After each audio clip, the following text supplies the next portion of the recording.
Sejam bem-vindos a mais um programa do canal Falar Simples, Falar Direito. Hoje estamos em New Jersey, nos Estados Unidos da América, e estreamos a rúbrica Justiça na Terceira Pessoa. Não podíamos começar melhor do que com o Sr. António Oliveira, o nosso convidado. Foi até há poucas semanas o presidente do maior sindicato da Construção Civil. É um português nascido e criado nos seus primeiros anos de vida em Veiros, numa freguesia do concelho de Estarreja, e há muitos anos que aqui vive neste estado de Nova Jersey, e atendendo às funções que já exerceu, é o nosso primeiro convidado, que muito me honra. Muito obrigado, Sr. António, por ter aceitado o desafio que lhe foi proposto. E pronto, e como já disse, o programa Justiça na Terceira Pessoa hoje é para que nos indique, não só aos profissionais de direito em Portugal, qual é a visão de um imigrante que precisa dos serviços da justiça em Portugal, quais são os contributos que pode, visto de fora, dar ao nosso país e a nós profissionais que exercemos na nossa terra.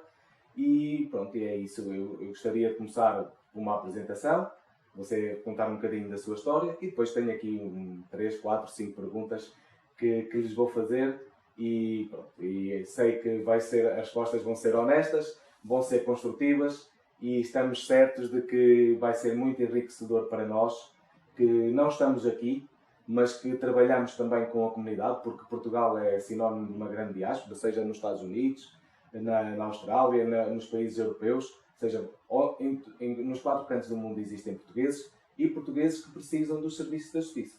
Os serviços da justiça não são só os tribunais, são também a parte da nacionalidade, da documentação, ou seja, existe muita coisa que os portugueses residentes e imigrados, sobretudo você representando os imigrantes portugueses, necessitam de Portugal. Bom, e é muito importante para nós ter o seu testemunho, e cá estamos. E agradeço muito o facto de ter aceito o nosso desafio, e gostaria então, pode começar por se apresentar, contar um bocadinho da sua história, e depois então aí faremos as perguntas que estamos a fazer. Bom dia César, muito obrigado por este convite. Pois, como já mencionou, o meu nome é António Oliveira. Vim para os Estados Unidos com 11 anos de idade, em 1967, depois vim com meus pais, e já passaram 50 anos, e sempre envolvido mais ou menos, apesar do meu emprego, do meu cargo, sempre mais ou menos ligado à comunidade portuguesa aqui de New Jersey. As funções que exerci foi presidente, várias funções no sindicato, maior sindicato de New Jersey, um dos maiores dos Estados Unidos. Representamos à volta de 8 mil membros, homens e mulheres, e famílias, não só os membros. Depois apresentei-me dia 30 de setembro, depois de 45 anos de membro da União e 29 anos nas funções interiores, por esses vários postos durante os anos. E nas nossas leis da União somos eleitos de 3 em 3 anos, e eu desde 1994 tenho sempre, 3 em 3 anos, sempre eleito em várias posições, e tenho o prazer de dizer sem oposição aos anos. Até que chegou agora a altura de fiz 66 anos e achei que foi a altura de dar um lugar a outros. Os que lá ficaram, somos 10 na borda executiva, desses 10 são 5 portugueses. Muito bem. Penso que deixei a União em boas mãos, e foi por isso uma das decisões que eu tomei. Não foi fácil tomar essa decisão, e não tem sido fácil estas primeiras 4 ou 5 semanas de aposentado, porque ainda não estou vendo dentro do ritmo, mas entre as netas e os cargos e mais alguma coisa que vai. É uma nova etapa da sua vida que se inicia, e é muito bom ouvir o seu testemunho. Um português que saiu tão novo de Portugal, que conseguiu viver o seu sonho americano à custa de muito trabalho, e quando acho que é consensual dizer-se que quando se exerce esta função durante tantos anos, e como o senhor disse, sem oposição, é sinal de que efetivamente existe uma grande capacidade de trabalho, uma grande eficácia e eficiência na execução das suas funções e por isso mesmo está de parabéns. Muito bem, feitas as apresentações, vamos então começar então por colocar as questões que aqui tenho previstas, porque é mesmo para, como eu já disse, de uma forma informal, como nós aqui estamos hoje a fazer, responder, dar-nos umas dicas, como é que nós podemos ou devemos fazer, como é que as coisas se processam, porque muitas vezes nós estamos do outro lado do Atlântico e não temos real noção das dificuldades ou dos desafios que se lançam às comunidades que ainda têm e honrosamente têm interesses em Portugal, que amam Portugal e que gostam de ter as suas coisas em Portugal. E é por isso que a primeira pergunta gostaria de o colocar, de questionar sobre como um português residente no estrangeiro olha para o nosso setor da justiça em Portugal. Como é que você vê, visto de fora, como é que funciona a justiça no nosso país? Qual é a perspectiva de um imigrante em relação ao setor onde nós trabalhamos? É um pouco diferente aqui dos Estados Unidos. Nenhum sistema é perfeito, mas em Portugal nós imigrantes sempre falamos e apesar de temos a sorte aqui no Jersey de ter um cônsul aqui na área, em Newark, que tenta, tanto o presidente que está agora como o Dr. Pedro Monteiro, terminou agora o cargo há meses, e antes dele, para já temos a sorte de ter aqui o consulado. Há sempre críticas, há sempre sugestões. Uma das coisas que compreendemos da justiça lá é que demora muito a resolver qualquer problema que seja. Seja o problema que for, enquanto aqui, vá lá, e o sistema aqui também não é perfeito, mas resolve-se em semanas, lá é preciso meses. Ouve-se, porque eu estou sempre envolvido com a comunidade, sempre fui, e uma das maiores críticas é o tempo que demora a velocidade da justiça. Exatamente. Então, Aqui, nos últimos anos, piorou ainda com a pandémica, está claro, a gente compreende isso tudo. O cônsul aqui de Newark, como eu disse, tenta fazer o melhor. Agora está mais online, apontamentos e isto e aquilo, mas mesmo assim que era um apontamento aqui do consulado, demora semanas, se não for mais, e feito online. Mas, mesmo assim, ainda temos a sorte de ter aqui o consulado, porque há muitos estados fora onde reside portugueses por outros estados e ainda se torna muito mais difícil. Não é? Okay. Então, visto, você aponta, em Portugal, no território nacional, é transversal que a justiça é demorada. Todos têm noção disso. Quer os que lá residem, não é? Porque nós sabemos perfeitamente que hoje é muito difícil resolver-se um processo. Há os que se resolvem depressa, mas mediaticamente, todos os dias nos jornais, quando se abordam então temas relacionados com justiça, com julgamentos, uns pessoas mais mediáticas, outros não, sabemos então que é transversal e que a comunidade que também vive fora de Portugal tem essa noção e aponta essa crítica em termos nacionais. Sim. Agora, aqui, você já foi então induzindo a minha próxima questão, que é, se sente como imigrante que Portugal exerce eficazmente o serviço de proximidade dos seus serviços de justiça à comunidade imigrante. Eu sei que é uma questão mais forte, mais técnica, mas eu gostaria que nos desse a sua perspectiva, a perspectiva vista da parte da comunidade, para nós também termos noção de como é que as coisas se processam entre a ponte que se faz entre Portugal e as comunidades portuguesas residentes, ou a diáspora residente no estrangeiro. Ora, nós como portugueses fora de viver em Portugal, primeiro penso que também beneficiamos muito o país com os nossos investimentos, com os nossos vários investimentos, não só eu, mas centenas ou milhares e milhares de portugueses aqui que estão mais ou menos financeiramente sólidos e que têm investido muito em Portugal. Essa é a parte do penso que a gente sente também contribuir no Portugal. E por vezes, quando chegamos a Portugal como imigrantes, somos mais ou menos tratados como... Pronto, não sentimos aquele carinho que merecemos às vezes. Um imigrante português que considera que, tendo interesses em Portugal, sejam os patrimoniais ou outros relacionados com a sua vida, em termos familiares, acessórios, isso tudo, vocês sentem como imigrantes que são tratados como se fossem portugueses de segunda?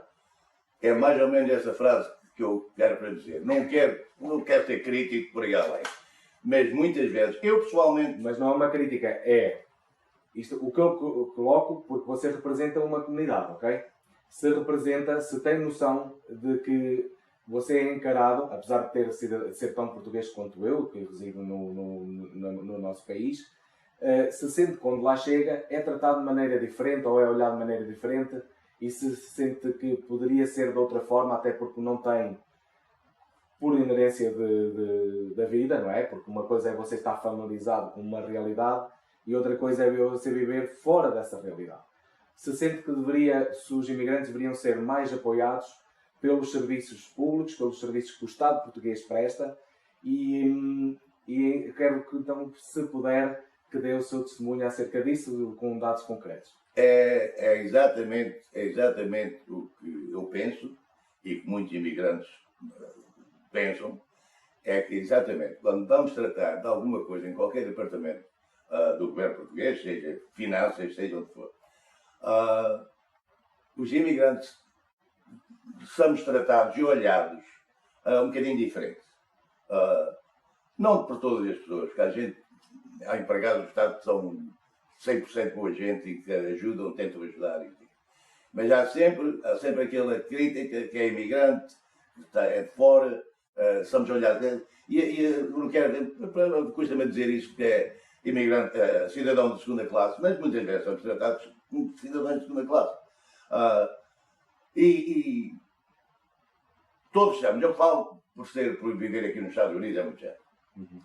Nos últimos 2, 3 anos, também que houve a pandemia, houve aquela coisa toda, mas o ano passado estive lá e tenho ido todos os anos, às vezes mais que uma vez por ano.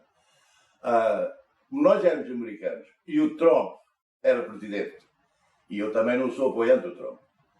Mas o mundo inteiro via os Estados Unidos diferente, incluindo Portugal. E como nós éramos americanos, apesar de não ser apoiante do Trump, éramos tratados diferentes. A conversa, seja lá o que for, era sempre sobre a política americana. Uhum. E a política americana, ninguém é perfeito, como eu disse, mas a política americana e o sistema da política americana está muito mais avançado que Portugal. Isso digo, boca cheia. Mal por mal, o nosso sistema aqui ainda é o melhor do mundo.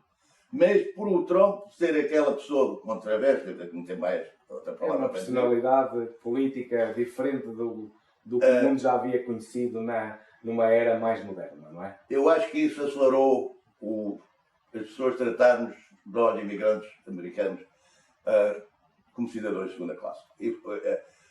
Considera que o poder político americano exercido por um político que na verdadeira essência não é político, não é? Porque foi um político muito controverso, com uma personalidade muito distinta, muito vincada, que olhava para American First e o resto, não é? Era o resto do mundo, não é?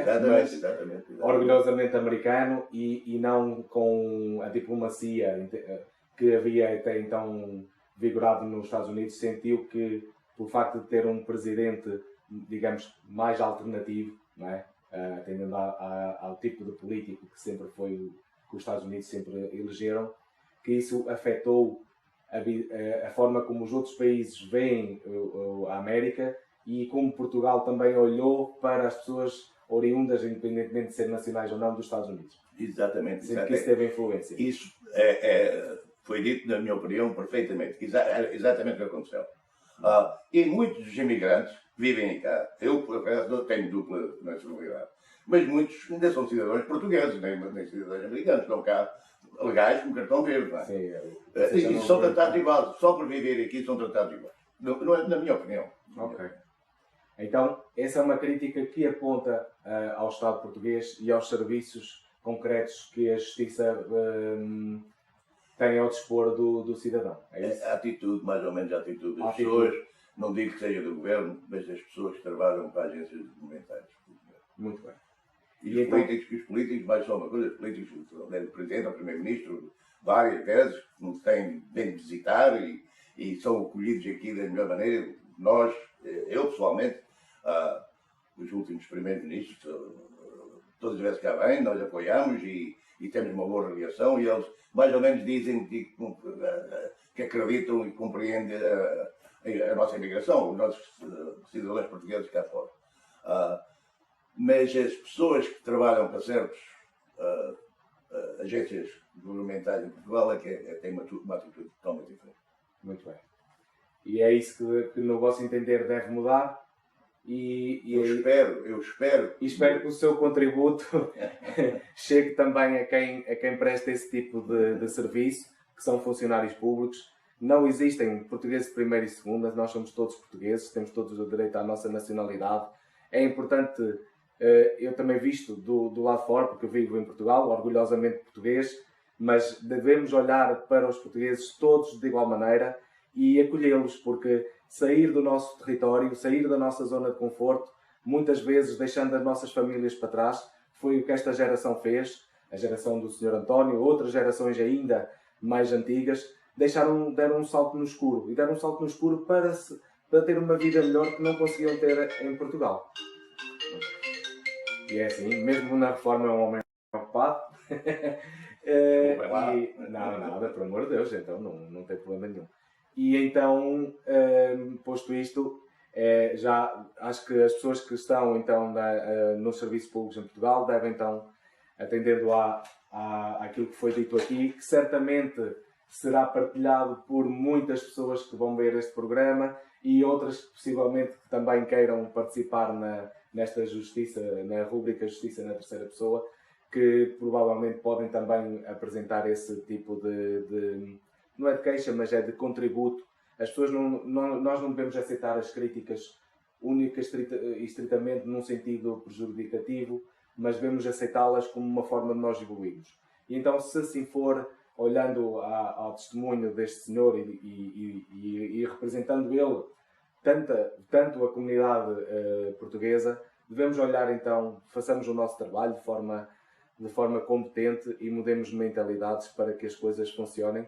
Porque viver no estrangeiro, mas ser português, é um sinal de uma grande riqueza para o nosso país, porque estas pessoas estão fora, têm um oceano que separam a sua terra natal, mas investem muito em Portugal, continuam a amar Portugal e continuam a visitar Portugal. Então, nós precisamos de tudo, de todos eles, em termos económicos, como é a panagem de todos. Eu vi há pouco tempo uma notícia de que, em termos imobiliários, os cidadãos norte-americanos são neste momento os maiores investidores em Portugal. Então, por carga d'água é que nós devemos de os tratar mal, não é?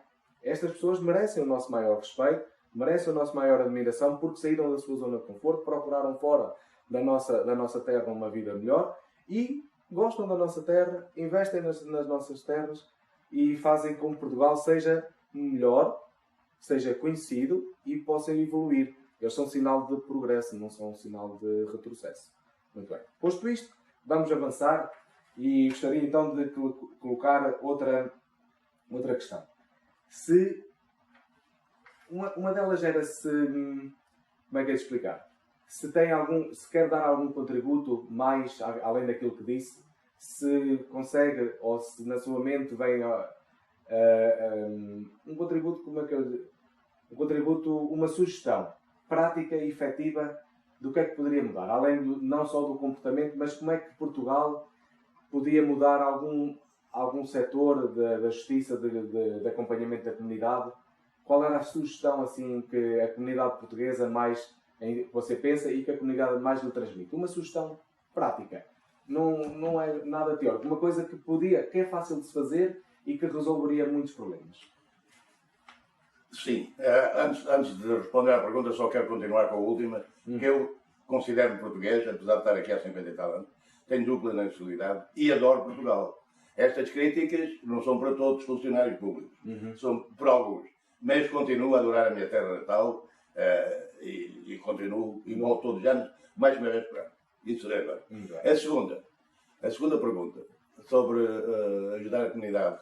Cá, o principal nisto tudo é o governo português dar mais, abrir mais as mãos para os consulados cá fora. Tanto aqui como para os outros países fora. Porque o consulado aqui, qualquer coisa que seja necessária de justiça, e de pôr em Portugal, desde renovar o passaporte. Isso é um assunto da justiça. Isso é que precisamos mais. Uma das críticas que temos aqui, do consulado, e eu fiz parte do consultório do Pedro Monteiro, do Dr. Pedro Monteiro antes, que eram 6 ou 7 pessoas, fazíamos parte do grupo, para lhe dar certas ideias e as nossas sugestões. Um conselho consultivo. Exatamente. Uma das coisas, um dos problemas que aqui no Oi, por exemplo, há, é conseguir funcionários para trabalhar no consulado. Ora, funcionários que venham de Portugal, com uma certa experiência. O ordenado que o governo português lhe paga é mínimo. É uma coisa mínima. Não conseguem. Os trabalhadores que estão no consulado agora, se não tiver aqui um familiar que lhe dê casa para eles, o ordenado que eles ganham não dá para pagar a renda de um apartamento aqui. Porque o vencimento das pessoas que trabalham nos consulados rege-se pelo Estado português. É pago por Estado português. É pago consoante a carreira que determinada pessoa tenha. Há um limite. Okay. Há um limite, eu não sei bem quanto mas é mínimo. É mínimo. É por isso. É muito difícil para já arranjar funcionários que trabalham para o consulado, porque não ganham o suficiente. E nestes últimos anos, tudo tem aumentado, que é uma loucura. Há muita dificuldade em conseguir pessoal que trabalha nos consulados. Por isso, há sempre falta. Há sempre, seja lá o coisa que quiser, quer fazer um apontamento, tem de esperar meses. Então, o que você indica é que a sugestão seria o consulado, para prestar um bom serviço à comunidade, teria que cativar as pessoas para aqui trabalhar, não é? As pessoas que tenham essa competência técnica, mas ao invés de lhe proporcionar um vencimento de acordo com a realidade portuguesa, que lhe desse de acordo com a realidade onde eles efetivamente exatamente, ou aqui, ou na Austrália, ou outros países. Com certeza. Eu só falo por número, sei pessoalmente que esse é o caso. É o que tem que mas eu penso que deve ser mundial, um problema mundial. É óbvio, perante aquilo que o senhor diz, e aqui eu também já tendo experiência da forma como a realidade económica de um país e do outro, não é?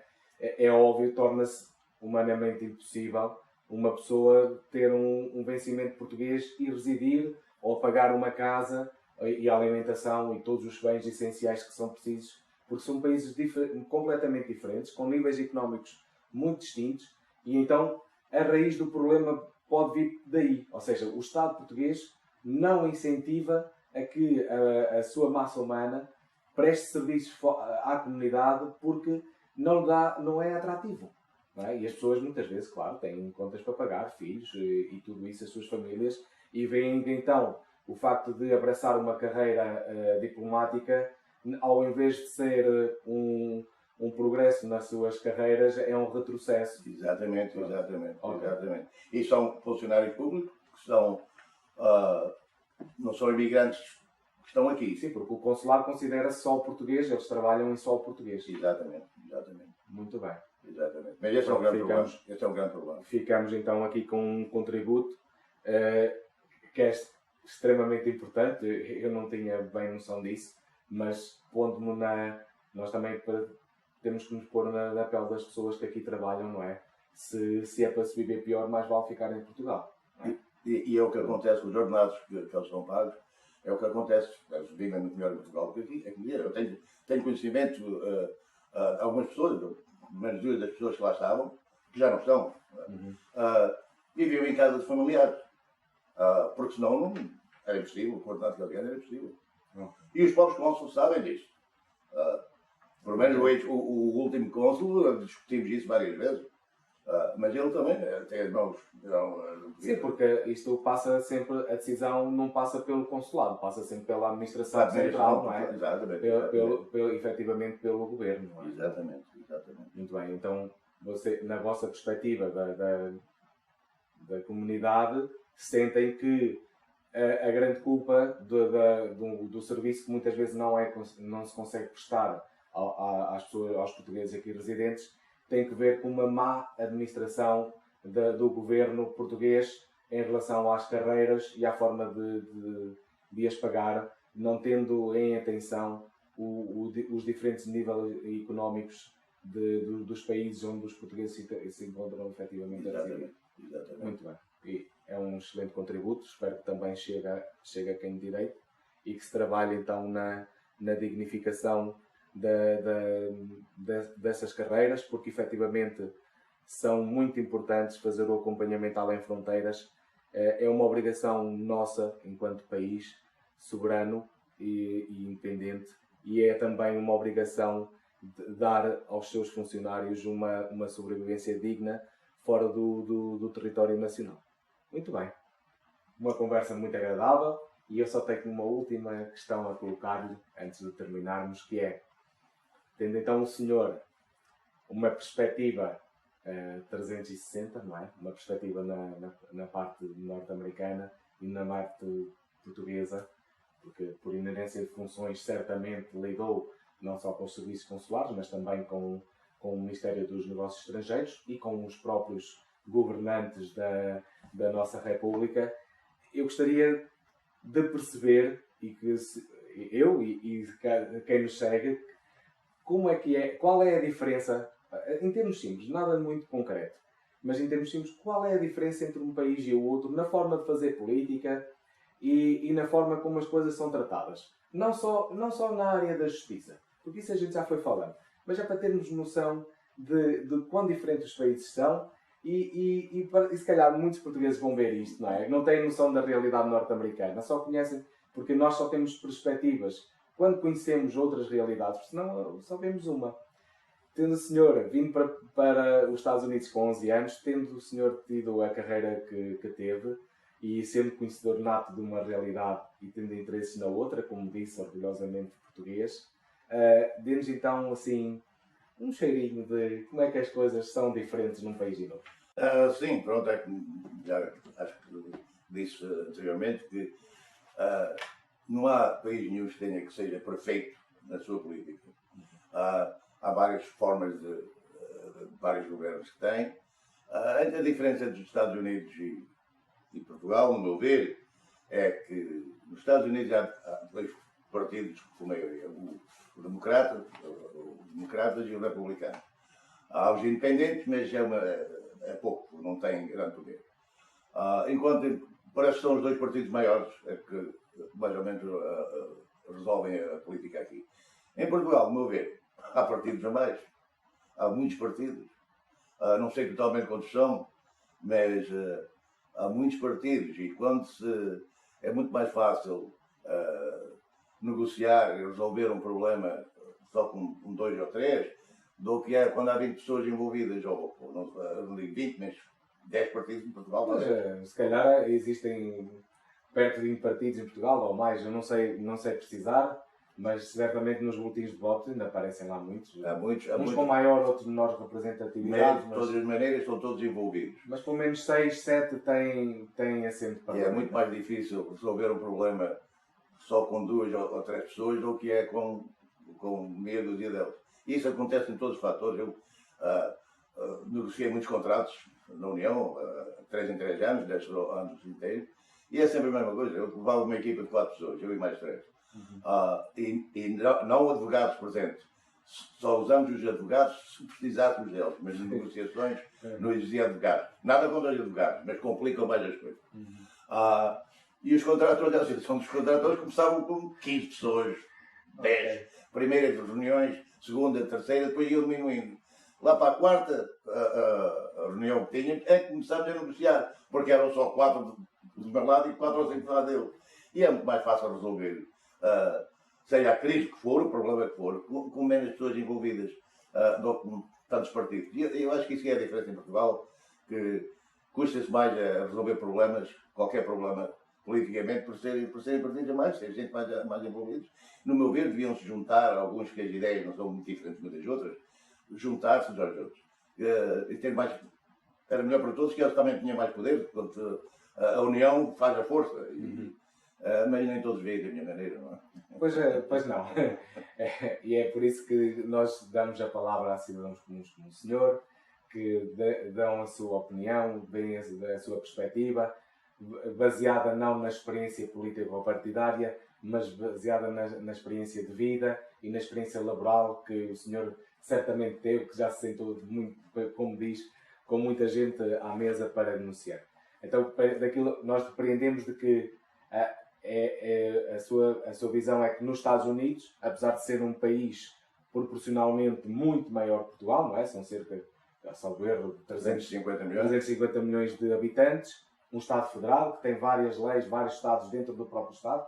Na verdade, é um país, são muitos países dentro do mesmo país, e considera que se resolve os problemas de uma forma muito mais célere e prática e com benefício para a sociedade, sendo uma base negociada bipartidária, não é? Entre democratas e republicanos, ao contrário do nosso país, que tem 5, 6, 7 partidos com assento parlamentar. Somos um país com 10 milhões de habitantes, um país pequeno, em que não tem regiões nem estados com leis próprias para invocar, e considera então que o sistema americano é mais evoluído e resolve os problemas dos cidadãos de uma forma mais prática e mais rápida do que Portugal. É isso? É isso. Muito bem dito. Essa é a minha opinião. Pronto, e com isto, Sr. António, nós acabaram as suas perguntas. Eu só gostaria de fazer uma, é mais a título pessoal, se tem ideias de voltar para Portugal e se voltar para Portugal, diga-nos só um motivo. Totalmente mudar para Portugal full time, talvez não vá acontecer. E o motivo é porque tenho os meus filhos aqui, tenho as minhas netinhas aqui, a família baseada cá. Estou aqui há 55 anos. Adoro Portugal, tenho a minha própria casa, como o César sabe. Era a propriedade, era dos meus pais, quando eles faleceram, negociei com as minhas irmãs e foi um prazer ficar com a casa e tenho renovado, mais ou menos. Uma casa de 40 anos, está mais ou menos moderna. E adoro Portugal. Viver lá 100% também não, porque as minhas raízes estão aqui.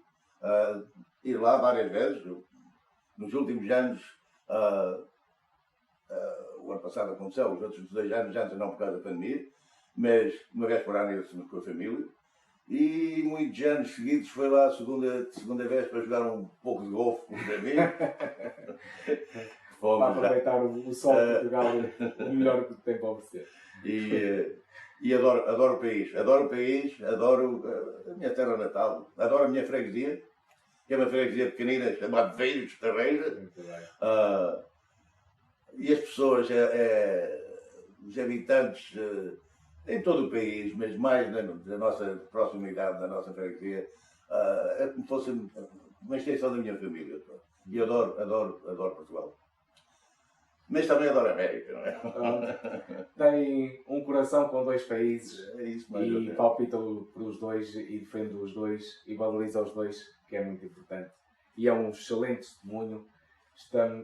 Estou muito orgulhoso daquilo que você fez, da forma honesta, desinteressada como falou. Certamente as pessoas que nos vão ver ficarão com uma perspectiva e uma noção mais prática do que efetivamente aqui se passa e a ponte que se faz entre Portugal e os Estados Unidos e vice-versa, e certamente será um bom contributo para o melhoramento de algumas coisas que não estão tão bem, e é isso que faz o progresso. E muito obrigado, foi uma honra, muito gosto, Sr. António. Tudo bom para si e para a sua família, e muito obrigado por tudo. Igualmente, César, igualmente, só desejo muito sucesso para este programa. Acho que vai ajudar muitas pessoas, nem todos têm a mesma ideia, mas é um um grande programa e obrigado por vir entrevistar. Foi uma honra. Muito obrigado a todos e até breve. E saudações a toda a comunidade portuguesa espalhada pelos cantos do mundo e também um especial abraço a Portugal. Dentro de dias aí estarei. Muito obrigado e até breve.